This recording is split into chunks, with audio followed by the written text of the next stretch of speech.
1 CE से लेकर 1700 CE तक इस विश्व में सबसे धनी देश भारत था। यानी संपन्नता, वैभव ये अध्यात्म से अलग नहीं है। ये सही रूप से अध्यात्म को समझते हैं। आज भी लोग यदि अध्यात्म क्या है समझना चाहते हैं, अल्टीमेटली भारत के पास पहुंचते हैं। जीवन किस लिए है, जीवन का प्रयोजन क्या है, हमने जन्म क्यों लिया है, मनुष्य जीवन की विशेषता क्या है, इन विषयों की चर्चा कहीं होती नहीं। अपने अंदर का जो आत्म स्वरूप है, यानी हम जो ईश्वर स्वरूप है, उसको प्राप्त करना है, उसकी थोड़ी बहुत जीवन में अनुभूति लेनी है, तो शरीर और मन इनको संतुलित और संयमित रखना है। जीवन के हर क्षेत्र में यदि हमें समाधान के साथ आगे जाना है तो उसका आधार अध्यात्म ही हो सकता है। माँ वाग्देवी के चरणों में प्रणाम करती हूँ। परम आदरणीय दीदी का इस सत्र में बहुत बहुत स्वागत है। इस सत्र का जो विषय है वो बहुत गहराई वाला है, दैनिक जीवन में आध्यात्म।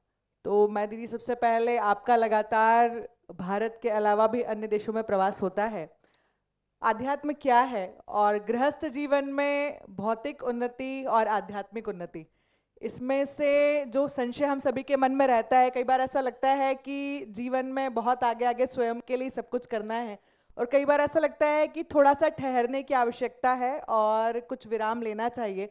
तो ऐसा लगता है कि आध्यात्म की ओर जाना चाहिए। तो मुझे लगता है कि दीदी हम यहीं से शुरू करते हैं। आप सभी को मेरा नमस्कार।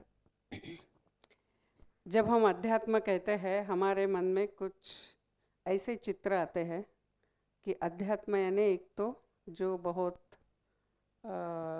जप तप पूजा पाठ व्रत करता है, एक ऐसा हम समझते हैं। दूसरा, अध्यात्म यानी हम ऐसा सोचते हैं कि इस दुनिया से अध्यात्म का कोई लेना देना नहीं है, अदर वर्ल्डलीनेस। लेकिन अध्यात्म का अर्थ ऐसा नहीं है। भगवत गीता में भगवान श्री कृष्ण एक शब्द में अध्यात्म का अर्थ देते हैं। वो कहते हैं स्वभावोध्यात्म मुच्यते, यानी स्व का भाव अध्यात्म है। तो जब मैं कहती हूँ, स्व कहती हूँ, मेरा स्व क्या है? यदि मेरा स्व यानी सिर्फ शरीर मन बुद्धि है तो मेरा अध्यात्म सीमित है।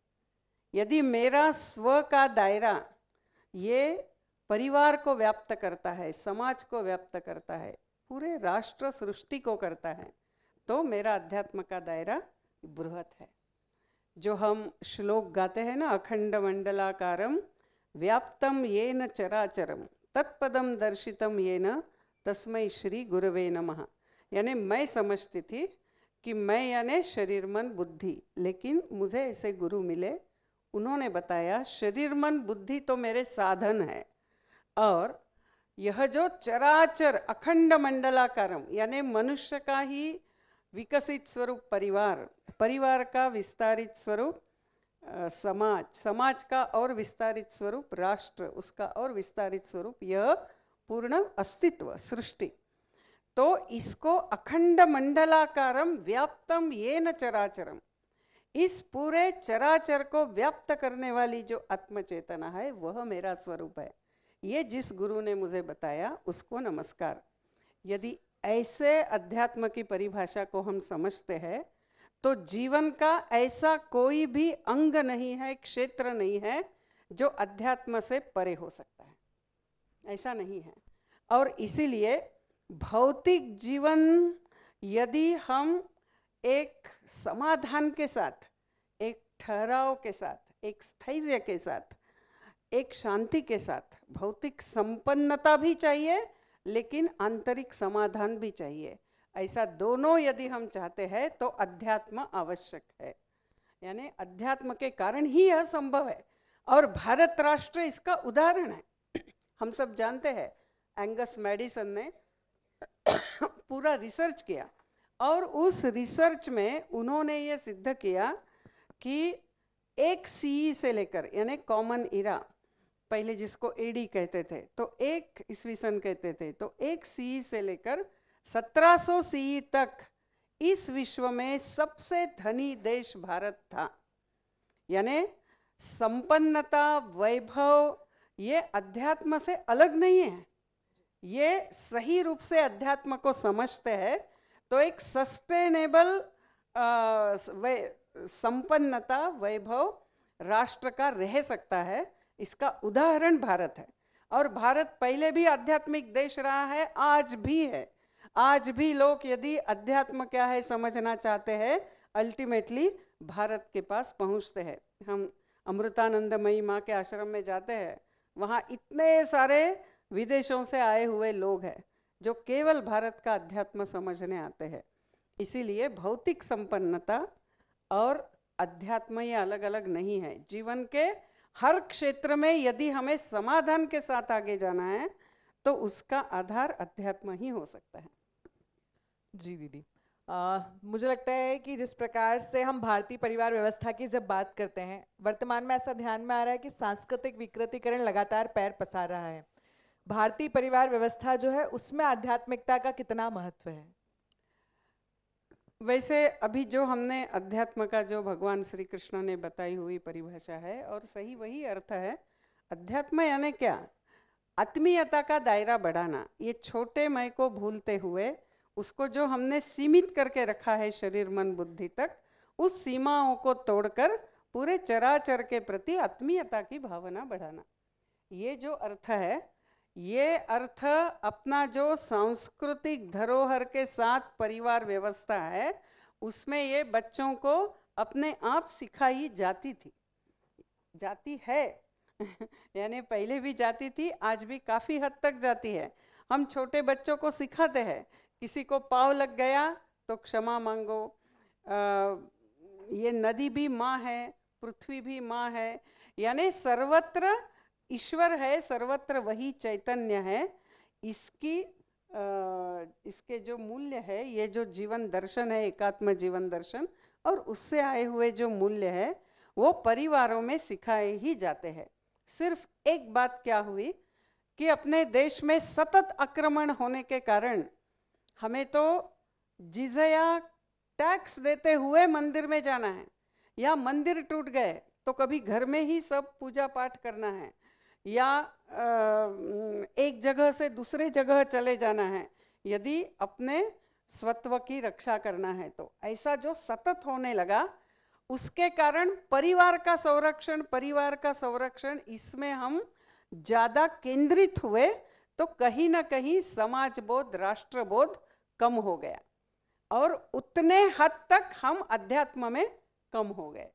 अध्यात्म ये हम देखते हैं कि अपने देश में कोई भी जो सही अर्थ से आध्यात्मिक संत है वो राष्ट्र भक्त भी है, क्योंकि भारत राष्ट्र ही एकमेव ऐसा है जो मानव कल्याण के लिए काम करता है।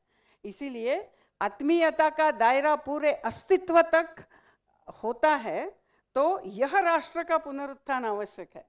ऐसा हमें समर्थ रामदास हो, स्वामी विवेकानंद हो, श्रीमंत शंकर देव हो, ऐसे अनेक संतों ने सिखाया है।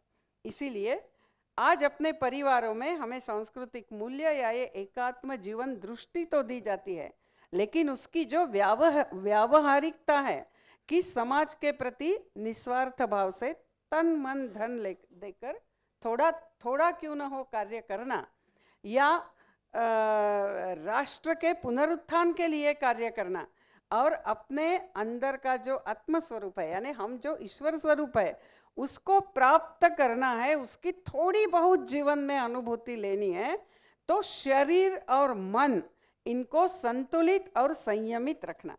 क्योंकि शरीर मन पंचभूतों से है, वो हमें नीचे खींचते हैं। यदि हम उनको टाइट रखते हैं, संतुलित रखते हैं, तो आत्मशक्ति प्रवाहित होती है। तो पहले अपने पारिवारिक जीवन में ये सारा होता था। आज दुर्दैव से हम इन सारे इस पर का हमारा जोर चला गया। जैसे उदाहरणार्थ एक दो उदाहरण देती हूँ। हमारे अपने देश की ये पहचान थी कि इस देश में सूर्योदय के पहले लोग उठेंगे नहा के, फिर थोड़ी देर भगवान की प्रार्थना वगैरह, क्योंकि वो जो समय है वह समय ऐसा है कि उस समय अपना मन यह अच्छे विचारों के लिए, उदात्त विचारों के लिए ट्यून होता है। लेकिन आज स्थिति क्या है, हमारे बच्चे सिर्फ स्कूल है तो हम उनको उठने के लिए बोलते हैं, और आप किसी भी घर में जाइए, रविवार है तो हम कहते हैं सो जाओ बेटा आज रविवार है, यानी बच्चे सोते रहते हैं। ये एक छोटी सी आदत शरीर और मन को लगाने की, वो हम लगा नहीं रहे। या खाने की, उसमें भी संतुलन था। तो जीवन में जो एक संतुलन और नियमन होना है शरीर मन के लिए, जिससे आत्मशक्ति प्रवाहित होती है, वो हमारे आज पारिवारिक व्यवस्था में कम हो गया है, क्योंकि हम थोड़े प्रवाह पतित हो गए हैं। जो दिखता है टीवी में आता है या जो जनरल प्रसार माध्यमों में है, लेकिन ये हमारे खून में है। यदि थोड़ा बहुत इसके ऊपर चिंतन होगा, परिवार सजग हो जाएंगे, तो फिर से उस प्रकार का एक नियमितता परिवारों में दिख सकती है। जी दीदी, मुझे ऐसा लगता है दीदी आपने बच्चों की और युवाओं की बात की। कई युवा यहाँ पर उपस्थित हैं। जिस प्रकार से हम वर्तमान में देख रहे हैं कि बहुत सारी ऐसी घटनाएं हमारे सामने आ रही हैं कि बच्चे तनाव में आकर के आत्महत्या करना, या एक अलग प्रकार से दबाव जब उनके ऊपर आता है, चाहे हम उनके करियर की बात करें, शिक्षा की बात करें, या दूसरे अपने साथियों से तुलना की बात करें, परिजनों से तुलना की बात करें, ऐसे कई विषय सामने आते हैं। दूसरा जो आजकल हम देख रहे हैं कि सोशल मीडिया के माध्यम से, ओटीटी प्लेटफॉर्म्स के माध्यम से इस प्रकार से जो चीज़ें बच्चों के सामने परोसी जा रही हैं, इसके कारण ध्यान में आता है कि जिस प्रकार की मनस्थिति इस उम्र में उनकी होना चाहिए वैसी नहीं है। और साइबर की तरफ जब हम देखते हैं या आर्टिफिशियल इंटेलिजेंस की जब हम बात करते हैं, तो तकनीकी क्षेत्र में हम बहुत आगे चले गए हैं। उससे कुछ चीज़ों का समाधान तो हम सभी को दिखाई देता है, लेकिन ऐसा ध्यान में आता है कि उसके दुष्परिणाम भी हैं। पैर तो अब पीछे नहीं हटाया जा सकता, क्योंकि बहुत सारी चीज़ें हैं जहां हम तकनीक के बहुत ज़्यादा निर्भर हो गए हैं। तो ऐसा क्या मूल मंत्र हो सकता है यहाँ जो युवा बच्चे बैठे हैं जितने भी, उनके लिए, कि कैसे इन चीज़ों पर नियंत्रण करें, अध्यात्म से कैसे उन तनाव को, उस दबाव को, उससे कैसे दूर हुआ जा सकता है, और एक संतुलित जीवन शैली जो हम कहते हैं कि एक भारतीय युवा सबल हो, सक्षम हो, समर्थ हो, जैसा स्वामी विवेकानंद जी ने कहा था, वो युवा किस प्रकार से अध्यात्म को अपने जीवन में उतार करके किस तरह बन सकता है? इसमें एक तो बात यह है कि आजकल हम जीवन यानी क्या, जीवन किस लिए है, जीवन का प्रयोजन क्या है, हमने जन्म क्यों लिया है, मनुष्य जीवन की विशेषता क्या है, इन विषयों की चर्चा कहीं होती नहीं। और हम अपने बच्चों को, हम अपने युवाओं को उनकी पूरी आइडेंटिटी उनके करियर के साथ जोड़ रहे हैं। तो गलती तो अपने पीढ़ी की है जी। और वो भी क्या करेंगे यदि उनकी सारी सेल्फ वर्थ, सारा आत्मसम्मान ये सिर्फ किस में है, उनका करियर क्या है इसमें है।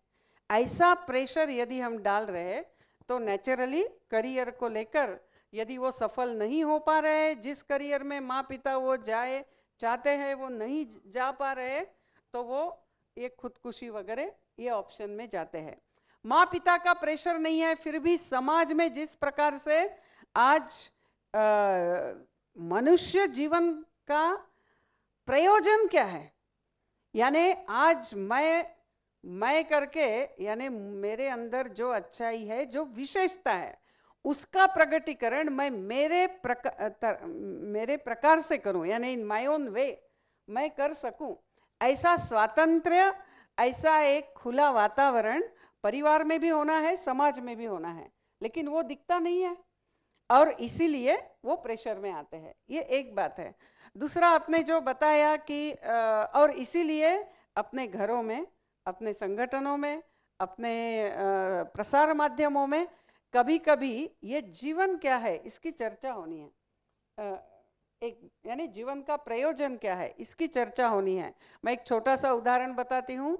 आसाम में केंद्र की एक विवेकानंद केंद्र की कार्यकर्ती वो योग सत्र ले रही थी किसी रिसर्च, एग्रीकल्चर रिसर्च इंस्टीट्यूट के लोगों के लिए। तो वो योग सत्र का ही भाग करते हुए उसने एक दिन प्रश्न पूछा कि हमारा जीवन किस लिए है। तो वो बड़े बड़े साइंटिस्ट बोलने लगे, छोटे से लड़की ने हमें ये प्रश्न पूछ के निरुत्तर कर दिया। हमने तो कभी सोचा ही नहीं। ठीक है, कुछ प्रोफेशन लेना है, प्रोफेशन लिया, प्रोफेशन में सब कुछ करना है, करते रहे। तो आज ये आखिर मेरे जीवन का प्रयोजन क्या है? जब मेरा आखिरी दिन आएगा, क्या मैं ये कह सकती हूँ कि मैं जहाँ जहाँ गई मैंने एक सकारात्मक वातावरण निर्माण किया? मेरा जीवन ये सबके लिए एक आशीर्वाद जैसा था, एक आनंद देने वाला था। ऐसा एक समाधान क्या मुझे मिल सकता है? या मेरे जीवन का जो अल्टीमेट प्रयोजन है कि मैं कौन हूँ ये जानना, यानी मैं सिर्फ शरीर मन बुद्धि नहीं हूं, ये तो उपकरण है। मेरे अंदर ऐसी कोई शक्ति है जिसको मृत्यु नहीं है, तो वो मैं कौन हूं? और इसके ऊपर रोज थोड़ी देर चिंतन करना। जो आदि शंकराचार्य का स्तोत्र है, चिदानंद रूप शिवोहम शिवोहम, वो उसका पठन करना, उसके ऊपर चिंतन करना। मैं कौन हूं? चिदानंद रूप शिवोहम शिवोहम। ऐसा कुछ आज हमारे बच्चों को, युवाओं को सिखाया नहीं जाता है। दूसरा जो एक बहुत महत्व का है कि यह भूमि कर्म भूमि करके जानी जाती है। और इसमें जैसे भगवान श्री कृष्ण भगवत गीता में कहते हैं, स्वकर्मणा तम अभ्यर्च, यानी ईश्वर की पूजा कैसी करनी है? अपने कर्मों को उनको प्रदान करते हुए, यानी उनको ऑफर करते हुए हमने ईश्वर की पूजा अपने कर्मों से करनी है। इसीलिए स्वामी विवेकानंद कहते थे, वर्क इज वर्शिप। उन्होंने वर्क एंड वर्शिप नहीं बोला, यानी अध्यात्म वर्क से अलग नहीं है। उन्होंने वर्क एज वर्शिप ऐसा भी नहीं बोला। उन्होंने कहा वर्क इज वर्शिप। मैं जो भी करती हूँ वो ईश्वर सर्वत्र है, तो मेरा हर काम सुंदर होगा, श्रद्धा से होगा, परिपूर्णता से होगा। ऐसा मैं काम करूंगी, चाहे मैं लिखूंगी ऐसा लिखूंगी, मैं बोलूंगी ऐसा बोलूंगी, चाहे मेरा अपमान हुआ हो, चाहे मुझे कुछ दुख हो, लेकिन मेरे शब्दों से मैं किसी के जीवन में एक अस्वस्थता पैदा कभी नहीं करूंगी, ना मेरे शब्दों से, ना मेरे कर्मों से, ना मेरे विचार से। ऐसा जीवन करना, स्वकर्मणा तम अभ्यर्च। तो अपने देश में ऐसा हमारा एक था कि जो भी काम करेंगे सुंदरता से करेंगे। तो चप्पल भी सिलाएंगे, उसमें क्या डिजाइन करेंगे। घर में, जैसे उड़ीसा में, मैं गांव में, एकदम अंदरूनी गांव में गई थी, वो जो गोबर होता है, गोबर से लिपते हैं, वो भी सिर्फ ऐसे सीधा सीधा नहीं लिपते हैं, वो उसमें सुंदर डिजाइन बना के हुए लिपाई करते हैं। यानी जो भी काम करेंगे सुंदरता से करेंगे, आनंद से करेंगे, श्रद्धा से करेंगे, झोंक कर करेंगे। ये जो एक इस राष्ट्र की विशेषता थी। इसीलिए जीवन के हर क्षेत्र में, आप विज्ञान लीजिए, कला लीजिए, कला के सारे क्षेत्र लीजिए, चाहे शिल्प कला हो, पेंटिंग हो, संगीत हो, नृत्य हो, ऐसा एक क्षेत्र नहीं है जिसमें भारत की विशेषता नहीं है, क्योंकि ये परंपरा थी, वर्क इज वर्शिप। वो भी आज हम बताते नहीं है। हम बोलते हैं, अच्छा बेटा क्या, कहाँ तुम्हें जॉब मिल रहा है? ओह, तुम्हें 8 घंटा काम करना है और इतना ही वेतन है। हम बात यही करते हैं। फिर बच्चा जब काम करने जाता है तो हम कहते हैं, ये ज़्यादा काम मत करो, नहीं तो ज़्यादा काम करोगे तो क्या होगा, सारा काम तुम्हारे ही सिर पे आएगा। यानी हम हर एक को काम चुकार कैसा होना, यही बता रहे हैं। तो जब हम अपना काम उत्तमता से करते हैं, झोंक कर करते हैं, इससे जो समाधान आता है, वो समाधान हमारे बच्चों को मिलता ही नहीं है। ना पढ़ाई में मिलता है, ना काम में मिलता है, ना किसी में मिलता है। तो ये भी हम नहीं सिखा रहे। दूसरा ऐसा है कि आपने जो आर्टिफिशियल इंटेलिजेंस और सारा आजकल का सारा डिजिटलाइजेशन, वर्चुअल वर्ल्ड वगैरह सब बताया, जीवन जितना जटिल होता जाता है, वो जटिलता हम सहन कर सके, इसके लिए जीवन में गहराई भी प्राप्त करनी है। हम ऊपर ऊपर सारे क्षेत्र की जानकारी प्राप्त कर रहे, लेकिन जीवन में गहराई नहीं प्राप्त कर रहे, तो हम वो सारे क्या कहेंगे, वो इंफॉर्मेशन से हम और अस्वस्थ होते हैं, भ्रमित होते हैं। तो आज वो भी हमारे जीवन में आवश्यक है। इसीलिए जितना जीवन जटिल बनता जा रहा है, the human life is becoming more complex, and ऐसा जब हो रहा है, ऐसे समय सही रूप से अध्यात्म का अधिष्ठान हमारे जीवन को रहना ये और आवश्यक हो गया है, और वो अधिष्ठान हमें देना होगा। तो हमें जैसे मैंने बताया कि एक तो संतुलित जीवन होना है, अपना अपना तय कीजिए। आप 10 बजे उठने वाले हैं, आप 6:30 रखिए, 7 रखिए, लेकिन कुछ तो भी तो निश्चय कीजिए। सूर्योदय अभी आज बहुत बड़ी बात लगती है कि सूर्योदय के पहले संभव नहीं है। एक तो कुछ निश्चित कीजिए कि मेरा ये दिनक्रम रहेगा और मैं ये करूंगी। ऐसा यदि हम करते हैं तो एक शरीर मन को एक अनुशासन आएगा। दूसरा, ध्यान जो है रोज थोड़ी देर, कैसा ध्यान करना, क्या करना, इसकी चिंता मत कीजिए। स्वस्थ बैठते हुए आंखें बंद कीजिए, इतना ही बोलिए, शरीर मन बुद्धि मेरे साधन है, अनुकरण है, इंस्ट्रूमेंट्स, इक्विपमेंट्स, और मैं जो हूं मैं इनसे अलग हूं। बस इसके ऊपर थोड़ी देर ध्यान करेंगे तो आज जो बॉडी कॉन्शियसनेस तरुण पीढ़ी में, युवा पीढ़ी में बढ़ रहा है, तो वो कम होगा, और उसके कारण वो खुद को नकार रहे। यदि दिखने के लिए अच्छे नहीं तो नकार रहे, कुछ हो गया तो नकार रहे, वेट बढ़ गया नकार रहे, वेट बहुत कम है नकार रहे। यानी इतना बॉडी कॉन्शियस हो गए हैं कि जीवन के गहराई में जाने के लिए समय ही नहीं मिल रहा है। तो वो भी वो जरूर करें। दीदी, एक विषय और ध्यान में आता है, लगातार अलग अलग प्रकार के भ्रम खड़े किए जाते हैं, और ये भी भ्रम खड़ा किया जाता है कि जो हिंदू समाज है वो कर्मकांडी है, और इस प्रकार से जब हम धर्म की बात करते हैं तो हम तो कहते हैं कि हमारा जो धर्म है वो वैज्ञानिक धर्म है, उस पर आधारित है। हमारी जो जीवन शैली है वो जो हिंदू जो जीवन दर्शन है उस पर आधारित है। तो मैं ये जानना चाह रही थी कि कर्मकांड, धार्मिकता और आध्यात्मिकता, ये तीनों अलग अलग हैं या इनमें आपस में कोई संबंध आप देखते हैं? कर्मकांड क्या है? हम करते हैं वो कर्मकांड, और बाकी करते हैं वो कर्मकांड नहीं है। ये कोर्ट में जज बैठते हैं, अपने देश में नहीं बाकी देश में, वो ये ऐसा पहन के बैठते हैं, आप जानते हैं ना, उनका कुछ होता है, वो भी कर्मकांड है, रिचुअल है।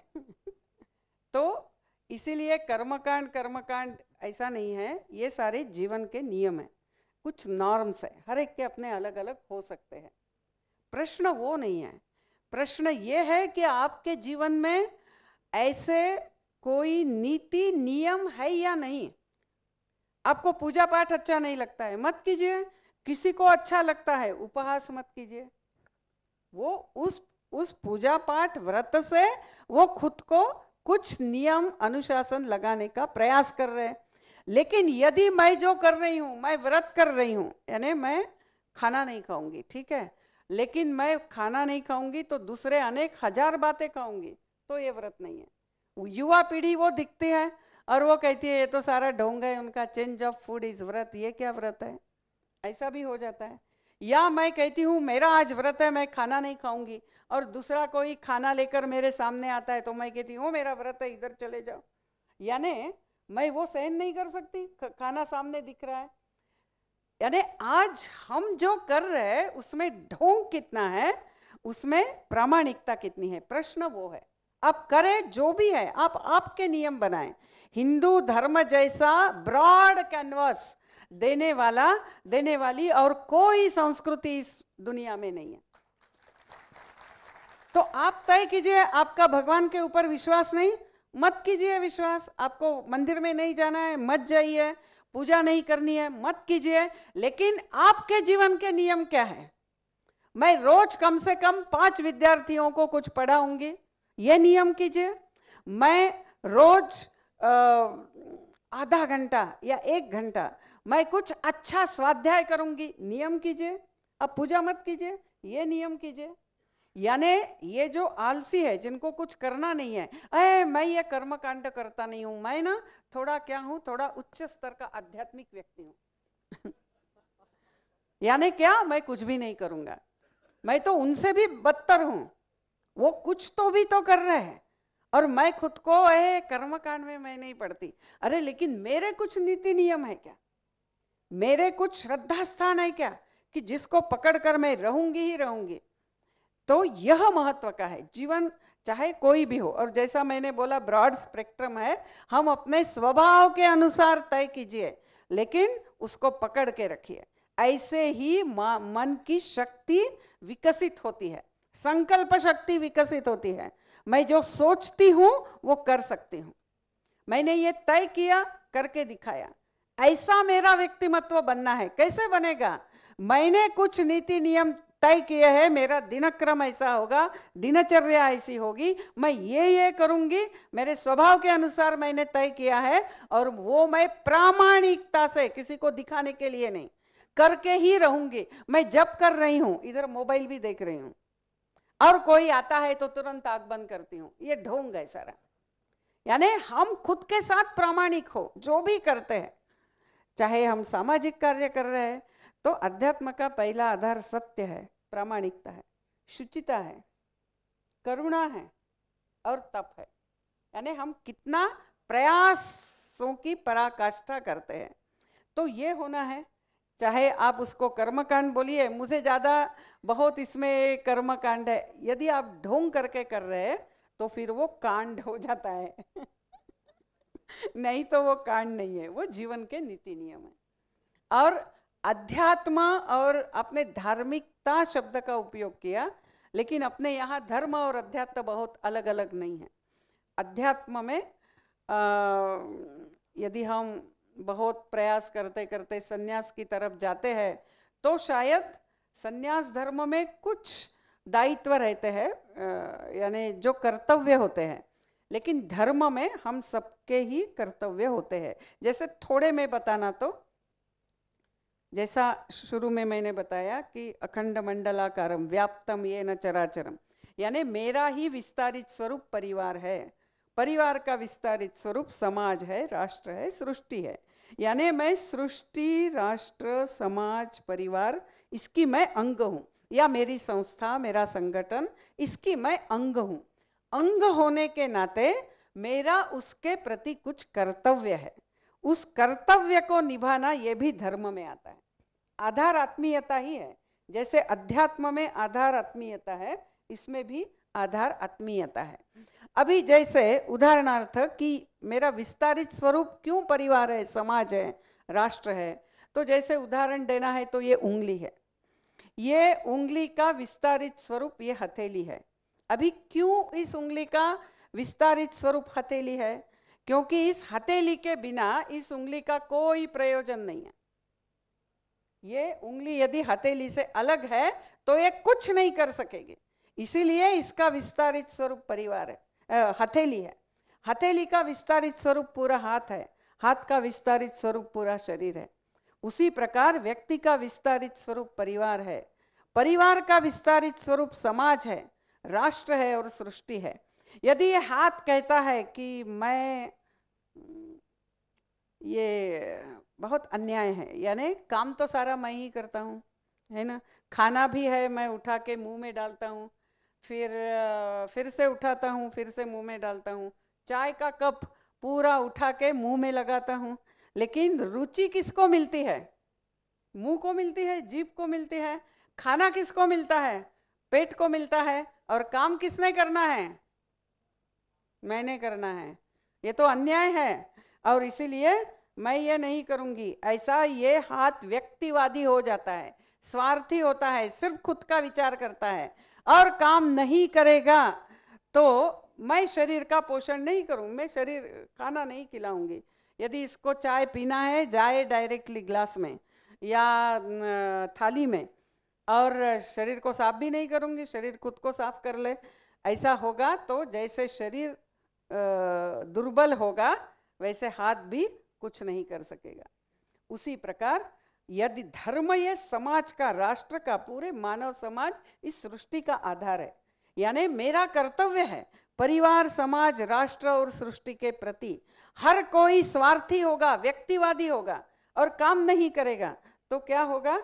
ये सारा सृष्टि भी संतुलन बिगड़ जाएगा, राष्ट्र दुर्बल होगा, समाज का विघटन होगा, परिवार का भी विघटन होगा, फिर व्यक्ति का भी योगक्षेम सही नहीं हो सकता है।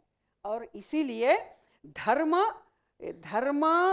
यदि समाज की स्थिति ठीक नहीं है तो सन्यासी को भी मोक्ष का अधिकार नहीं है, ऐसा कहने वाले अपने शंकराचार्य भी थे और स्वामी विवेकानंद भी थे।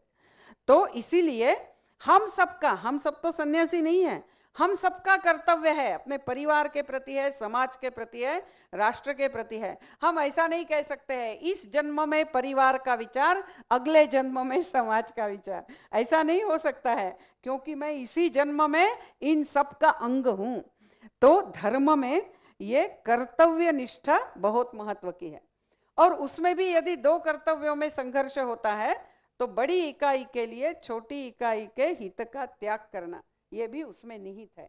और श्री रामचंद्र का जीवन हम देखते हैं पूरा यही है, इसीलिए राम इतने पूरे सबके हृदय में बसे हुए हैं, क्योंकि उनका जीवन ही सबके लिए था। और अध्यात्म यानी आत्मीयता का दायरा, इसीलिए हमारे यहाँ धर्म अध्यात्म बहुत अलग अलग नहीं है। जी दीदी, आपसे बातचीत के दौरान में ध्यान आया कि आपको बाल्यकाल से ही पुस्तकें पढ़ने का शौक रहा है, और मुझे लगता है कि जब हम आध्यात्म की बात करते हैं तो आध्यात्म को जीवन में उतारना, उसको जानना, इसमें अध्ययन का कितना महत्व है। और अगर हम आज धार्मिकता और आध्यात्मिकता इसको अपने जीवन में उतारना चाहते हैं तो सबसे आसान मूल मंत्र क्या है कि बिना किसी क्लिष्ट जो है भाषा के, बिना किसी क्लिष्ट क्रिया के आध्यात्म हमारे जीवन का हिस्सा कैसे बन सकता है? एक तो ऐसा है कि अध्यात्म ये अनुभूति का, यानी अध्यात्म में अनुभूति महत्व की है। उदाहरणार्थ, मुझे पूरी गीता मुखपाठ आती है, मैंने सब लोगों की कमेंट्री पढ़ी है, मैं आपको शंकराचार्य ने क्या बोला, रामानुजाचार्य ने क्या बोला, सब बता सकती हूँ, लेकिन मेरे जीवन में गीता का तत्व कुछ नहीं है, तो मेरे जीवन की कीमत शून्य है, मेरे विद्वत्ता की कीमत शून्य है। इसीलिए अध्यात्म ये अनुभूति का विषय है, और इसीलिए पढ़ना उसके लिए जरूरी ही है ऐसा नहीं है। उदाहरणार्थ, स्वामी विवेकानंद बहुत क्या प्रचंड वाचन करने वाले थे। यानी जब वो उनके कॉलेज में एक वक्तृत्व स्पर्धा में, प्रतियोगिता में उन्होंने भाग लिया था और वो बोल रहे थे, तो वहाँ एक विजिटिंग प्रोफेसर आए थे इंग्लैंड से, और वो बोल रहे थे कि ये जो लड़का है ये साधारण नहीं है, इसकी बुद्धि, ये किसी भी विषय का जनरलाइजेशन करते हुए निष्कर्ष निकालना और उस विषय की या उस फिलोसोफर के लिमिटेशंस बताना, इसमें बड़ा कुशल है, यानी इसके जैसा विद्वान मैंने इतने छोटे एज में देखा नहीं, ऐसा उन्होंने बोला। बाद में हम जानते हैं कि प्रोफेसर राइट हार्वर्ड यूनिवर्सिटी के, उन्होंने भी स्वामी विवेकानंद को बोला था कि यानी उनके बारे में जब डॉक्टर बैरोस को वो इंट्रोडक्शन लेटर देते हैं, उसमें वो लिखते हैं, here is a man whose knowledge is more than the knowledge of all our professors put together. सिर्फ फिलोसॉफी प्रोफेसर्स नहीं बोल रहे, वो कह रहे हैं हियर इज ए मैन, ये ऐसी व्यक्ति है जिनका ज्ञान हमारे यूनिवर्सिटी के सारे प्रोफेसर से ज्यादा है। ऐसा स्वामी जी का विद्वत्ता थी। लेकिन उस स्वामी जी को किनके चरणों में बैठकर अध्यात्म की दीक्षा लेनी पड़ी? श्री रामकृष्ण परमहंस, और वो तो स्कूल में भी नहीं गए थे। इसीलिए अनुभूति, साधना, प्रयास, प्रत्यक्ष जीवन में उतारना ये महत्व का है। इसका अर्थ पढ़ना नहीं, ऐसा मैं बिल्कुल नहीं कहूँगी, क्योंकि आज का जो अपना युग है कि हम सहजता से एकदम आंतरिक बैठते हुए सब कुछ विषय समझ सके, ऐसा नहीं है, क्योंकि हमारे ऊपर सतत विचारों का आक्रमण हो रहा है, तो हमारी बुद्धि भ्रमित हो रही, भ्रष्ट हो रही, कंफ्यूज हो रही, और इसीलिए हमें अपने मूल ग्रंथों को लेकर पढ़ना ये बहुत आवश्यक है। उसके ऊपर के विदेशी विद्वानों ने लिखे कमेंट्रीज नहीं। जैसे उदाहरणार्थ रामायण पढ़ना है तो आप गीता प्रेस का जो वाल्मीकि रामायण है वो लीजिए, श्लोक है नीचे हिंदी में या जो भी भाषा चाहिए उसमें उसका अर्थ है, ओरिजिनल रामायण पढ़िए। बाद में उसके ऊपर बाकी लोगों ने क्या क्या बोला, पढ़ना है तो पढ़िए। पहले बेसिक पक्का करते हुए हम विषय को समझने का प्रयास कीजिए। या हम कुछ नॉवेल पढ़ते हैं और हम अपना मन बना लेते हैं कि ये ऐसा है वो ऐसा है, तो नॉवेल्स मत पढ़िए। पढ़ना है तो उसको क्या कहते हैं, एक लाइट रीडिंग करके पढ़िए, वो ओरिजिनल ग्रंथ नहीं है। लेकिन अध्यात्म के दृष्टि से हमें कुछ जानना है तो स्वाध्याय, इसके ऊपर बहुत महत्व अपने संस्कृति ने दिया है। तो स्वाध्याय 2 प्रकार के हमें करने हैं, यानी पुस्तक पढ़ने हैं। एक यानी हमारी संस्कृति के बारे में, हमारे ऋषि मुनियों, संत, भक्त, इन्होंने जो जो सारी रचनाएं की है, उनको हमने कुछ ग्रंथों को तो समझने का प्रयास करना। जैसे रामायण है, महाभारत है। एक मिशेल डेनिनो करके आपने सुना होगा, वो गांधीनगर के आईआईटी में भी इंडियन कल्चर का जो इंडियन नॉलेज सिस्टम का जो कोर्स है उसका इंचार्ज है। वो अभी थे, अभी वो शायद छोड़ के जा रहे कहीं, है फ्रांस के। उनके साथ मेरी बात हो रही थी, तो मैं उनको बता रही थी कि एक फॉरेनर मुझे बता रहे थे कि भारत को समझना बड़ा कठिन है। तो उन्होंने कहा उनकी बात तो सही है, लेकिन कोई भारत को समझना चाहता है तो रामायण और महाभारत अच्छी तरह से पढ़े और समझे, आप भारत समझ सकते हैं। ओरिजिनल, हाँ, नॉवेल्स नहीं। तो जैसे रामायण है, महाभारत है, फिर अपने संतों का साहित्य है, तो ये सारा हम जरूर पढ़ना है। तो रोज कुछ निश्चय किया, आधा घंटा पढ़ूंगी, रोज 5 पन्ने पढ़ूंगी। बहुत लोगों का होता क्या है कि मैं पढ़ूंगी, जब समय मिलेगा तब पढ़ूंगी और ये समय कभी मिलता नहीं है। तो इसीलिए रोज समय निकालकर 5 पन्ने मिनिमम, फिर कभी कभी वो 50 भी हो जाते हैं, लेकिन 5 तो पढ़ने ही है। ऐसा एक अध्ययन। दूसरा जो अध्ययन है वो और चिंतन के लिए करना है, मननम निधिध्यासनम, और वह है जो आत्मा के बारे में बताने वाले ग्रंथ है, यानी उपनिषद है और भगवत गीता है। एक श्लोक पढ़िए, उसका अर्थ पढ़िए। कुछ लोगों ने उसका विवरण दिया है, उसको 100% मानने की जरूरत नहीं है। आपके चिंतन को वो ट्रिगर कर सके उतना ही दृष्टि से उसको पढ़िए और उस पर चिंतन कीजिए। अल्टीमेटली ज्ञान यहाँ है, हम ज्ञान स्वरूप है, ज्ञान पुस्तकों में नहीं है, हम ज्ञान स्वरूप है। और हम जितना उस पर चिंतन निधिध्यासन करेंगे वह ज्ञान हमें प्राप्त होगा। तो ये जो स्वाध्याय है ये भी रोज कम से कम 5 मिनट के लिए कीजिए। मैं ज़्यादा नहीं बोल रही हूँ, बस श्लोक पढ़िए, उसका अर्थ पढ़िए, दिन भर उसके ऊपर चिंतन करने का प्रयास कीजिए। आप एक से एक जगह से कहीं जा रहे हैं, आप ट्रेन में बैठे हैं, बस में बैठे हैं, आप झाड़ू लगा रहे हैं, आप खाना पका रहे हैं, आप खाना खा रहे हैं, नहा रहे हैं, ऐसे समय में चिंतन करने का प्रयास करेंगे तो मन के विचारों को एक दिशा में सोचने की एक आदत लगती है। और जैसे मन अपने नियंत्रण में आता है, हम जीवन में बहुत कुछ बातें प्राप्त कर सकते हैं। तो उस दृष्टि से भी वह उपयोगी होता है। तो ऐसा स्वाध्याय भी आवश्यक है। दीदी, अभी हम स्वराज के अमृत काल में हैं। किस प्रकार से आध्यात्मिक शक्ति का जो उपयोग है वो हम भारत को विश्वगुरु के रूप में देखते हैं, कैसे वो आध्यात्मिक शक्ति भारत को विश्वगुरु के रूप में परिलक्षित होती हुई दिखाई देती है?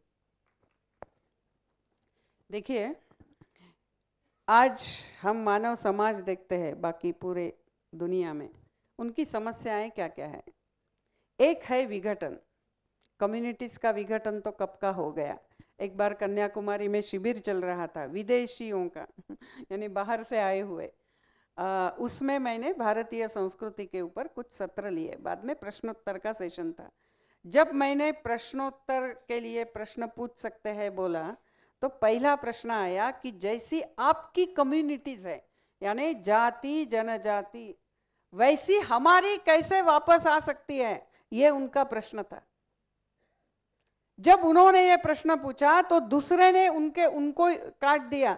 वो बोले वो तो बात का प्रश्न है, हमारे परिवार कैसे टिकाना है ये बताइए।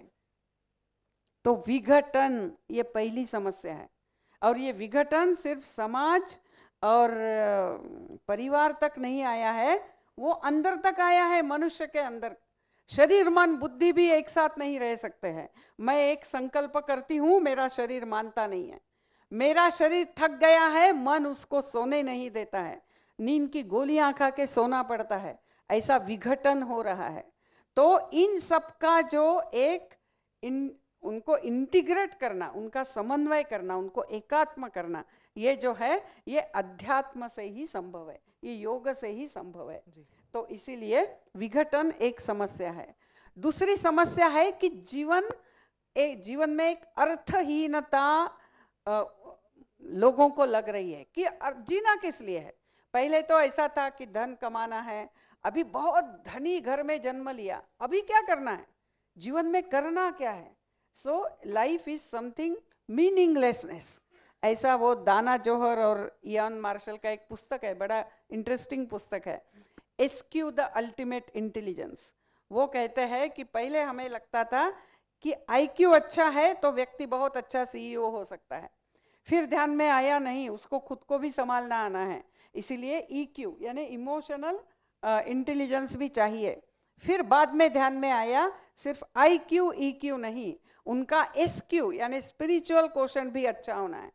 और वो कैसे होगा, जब सबके प्रति आत्मीयता है तो, यानी अध्यात्म और कुछ नहीं।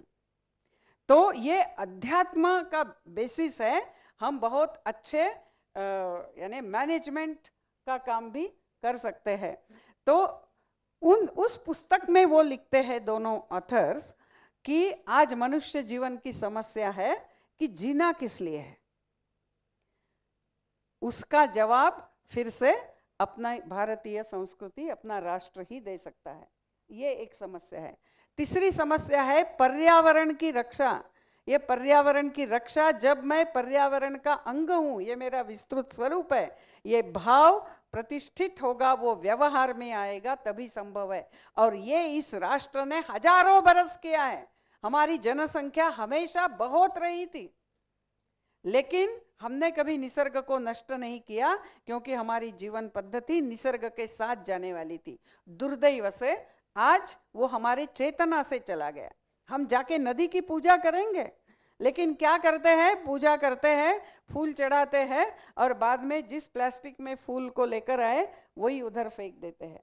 तो आज हमें फिर से चेतना स्तर पे यानी कॉन्शियसली हमारी सारी पद्धतियों को समझ के करना है। तो एक पर्यावरण का असंतुलन, ये और एक समस्या है। तीसरा है कि विश्व पूरा विविध है, लेकिन टेक्नोलॉजी ने हमें बहुत जल्दी एक साथ लाया है।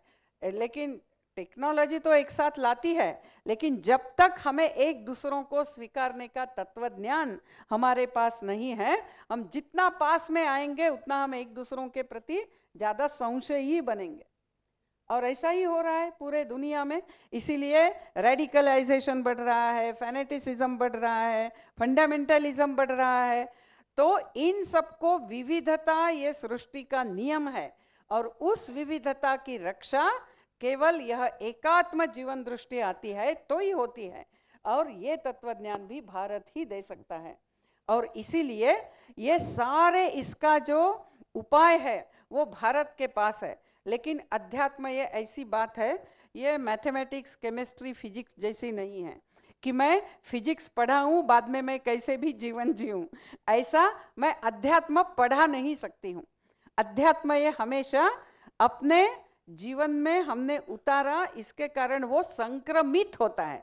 अध्यात्म संक्रमण से ही सिखाया जाता है, वो सिखाकर, शब्दों में नहीं सिखाया जाता।